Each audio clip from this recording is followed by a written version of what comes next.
Hey, what's up? This is Chosen, and the start of the week is here for Raid Shadow Legends. We've got a lot going on here to start the week. There's going to be a personal reward, clan versus clan, starting tomorrow, and then we also know what the 10x champions are going to be during the shards coinciding with CvC, and heading into the week for all of the Great Hoof Loriaka fragments and everything to get you caught up to start the week. Let's get into it.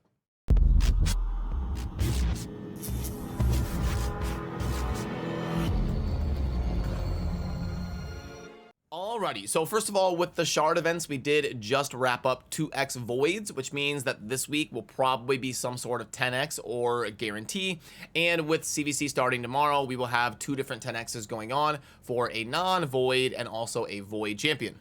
And first up on a Tuesday, they're going to do the non-void champion at 10x, and it is going to be for Michinaki. Now, Michinaki is a semi-new champion to raid and also was featured in one of the hybrid guaranteed summon events. They were trying something new with Michinaki where it was just based on getting points instead of pulling like 150 or 200 ancients or 15 or 20 sacreds. It was more like pull whatever shard you want and you get a certain amount of points that you can work towards getting Michinaki. And it was a pretty popular event because Michinaki is a very solid champion. He's got a lot of general utility. He scales with defense, so he's tanky, and he constantly gets to kind of place these HP burns everywhere because his passive is going to let him constantly join up with allies attack as long as they are under a hex, and he places the hex himself with the A3 where he's got a multi-hitter AoE that also removes all buffs. So lots of utility in this guy with hex, AoE buff strip, and then also another AoE with defense break and attack break. So lots going on here with Michinaki. He's a very good addition to a ton of accounts out there.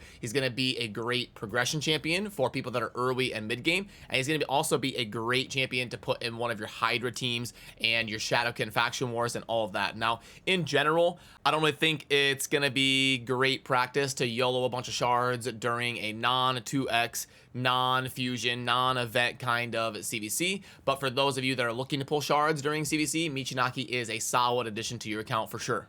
And then the next day, on a Wednesday, June 21st, which is actually my birthday, on my birthday, they're going to be doing an event for Yumiko. So the non-void is going to be Michinaki, and then the void champion is going to be Yumiko. Now, she is obviously extremely good. I don't really have to give you a breakdown of her. Her calling card is going to be the ability right here, Dance of Time. That's going to not only decrease the cooldown of all ally skills, kind of like a pseudo Prince Kaimar, but also going to increase the cooldown of all enemy skills by 3 turns. So it's kind of like a Kaimar Warlord hybrid ability, and she is obviously going to be insanely strong with lots of utility because of that. Which means it kind of goes without saying that she's a great addition to any account that doesn't have her. She's pretty much widely regarded as one of the top 10 Void legendaries to get on your account because of the special utility that she brings. Now again, same thing as Michinaki holds true. We just had an event for 2x Sacreds, so most of you probably aren't sitting on a ton of Sacreds, or you're saving up for a guaranteed void event or something like that, and we could get something like that this weekend because it's going to be one of those 10x guaranteed type of weekends where they're in between a 2x.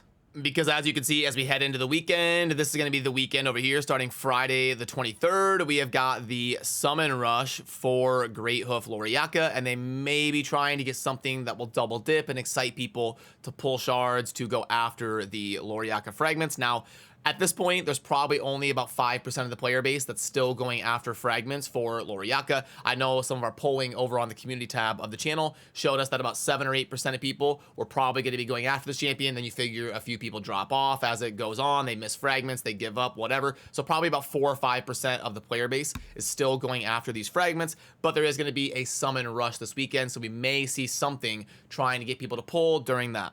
And then since it is Monday, there's going to be some general account cleanup stuff you're going to want to do. The quests are going to be resetting for your clan quests at the end of the day. So make sure you focus on finishing those to progress your clan XP and get ready to claim some more tomorrow. And that also means that your things like the Hydra, if you're endgame enough to be hitting the Hydra, you've got a day and a half to spend your keys before they reset. And then obviously you want to make sure you are getting your arena and your tag team arena in order and all of that because it can be a good source of points during CvC. Now, one thing thing I do like to mention in the videos before CvC goes live is that you want to be careful about running your faction wars today at when the daily reset happens, because there's going to be that little bit of a window where you can run your faction wars before CvC is live, and then CvC will go live later in that day, and then you won't have your faction keys to get a few thousand points for CvC if you're able to clear some of those later stages. So make sure you're diligent about that and kind of just being cognizant of the kind of reset times and when CvC is going to go live, because there's a way you can get like 3 days of faction wars done if you're kind of diligent about it and get a few extra thousand points.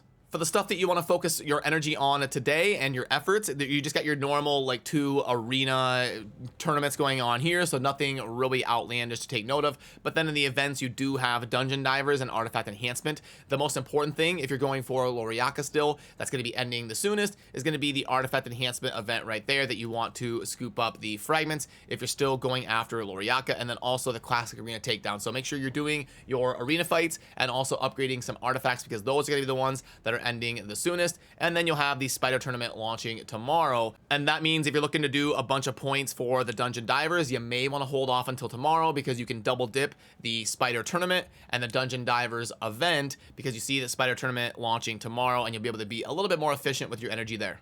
Also, this iteration of the Doom Tower that I have finished here, as you can see on the hard side of things, and been trying to farm up as many lethal pieces as I can. We've only got about 5 days left on this Doom Tower, so make sure you're starting to do those secret rooms and kind of wrapping up your progress as we wrap into getting a new version of the Doom Tower launching here in about 5 or 6 days.